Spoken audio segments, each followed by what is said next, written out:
Assalamualaikum. In this video, I will tell you about the tenses. Tenses, present tense, past tense and future tense. तीन तरह के tenses होते हैं.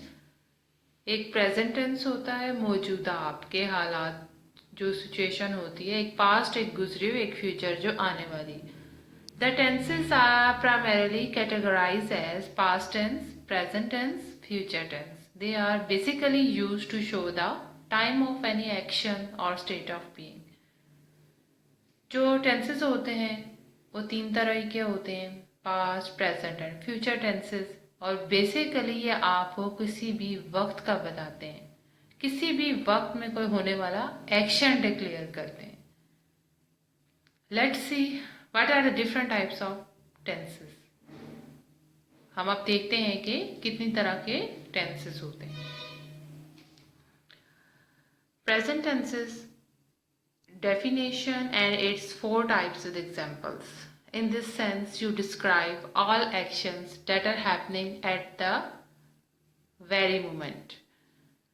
Four type के present tense जो है उसकी भी फोर टाइप्स हैं, तो वो फोर टाइप्स हम देखते हैं. फर्स्ट है सिंपल प्रेजेंट टेंस. इसको प्रेजेंट इंडेफिनिट टेंस भी बोलते हैं.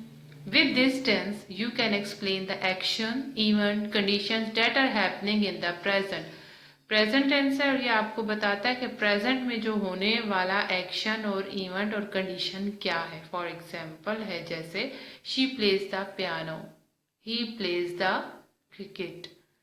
यहाँ पर वर्ब्स जो होता है किसी काम का करना या होना, जैसे यहाँ प्लेज हो रहा है, वॉच, रीड्स, यानी यहाँ पर जो सिंपल प्रेजेंट टेंस है यहाँ पर वर्ब के साथ एस या ई एस का इजाफा कर दिया जाता है. लाइक्स, शी लाइक्स एप्पल्स, यहाँ वर्ब जो भी है उसके साथ एस का इजाफा होगा सिंपल प्रेजेंट टेंस में, या सिंपल इसको प्रेजेंट इंडेफिनिट टेंस भी बोलते हैं.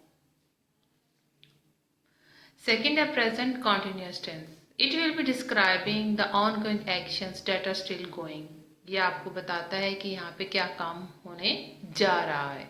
For example, Maria is eating, Davis is playing cricket. यहाँ पर जो verb है eating और playing, यहाँ पर eat के साथ ing और play के साथ भी ing का इजाफा हुआ है. यहाँ पे verb के साथ ing का इजाफा कर दिया जाता है. ये कॉन्टिन्यूस की पहचान होती है, आइडेंटिफिकेशन है. और इस जो है वो और आर का वर्ड शो करते हैं कि ये प्रेजेंट है. इस सिंपल में, और जब एक से ज़्यादा आपके पास चीज़ आ जाती है तो आर का इस्तेमाल करते हैं.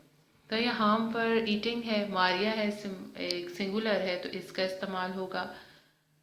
थर्ड है present perfect tense. Perfect tense में with this tense you can indicate actions that begin in the past and continuous in the present. Present जो perfect tense के अंदर जो कोई action होता है वो past से शुरू होता है और present में continuous होता है. यानी past में start करते हैं actions और present में भी वो continuous होता है.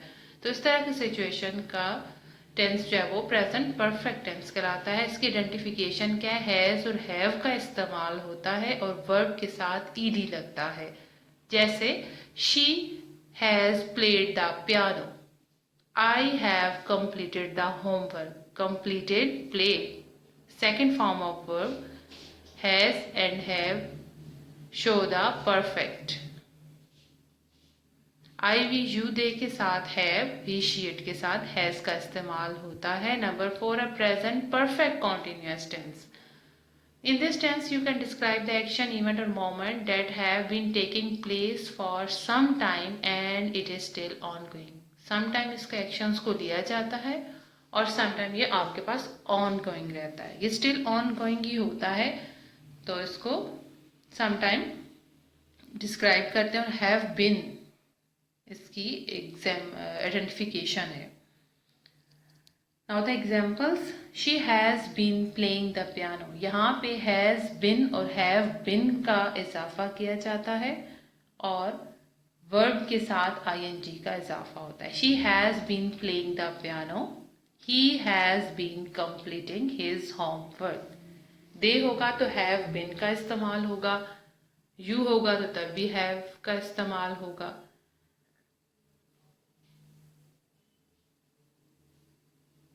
Thank you for listening and watching.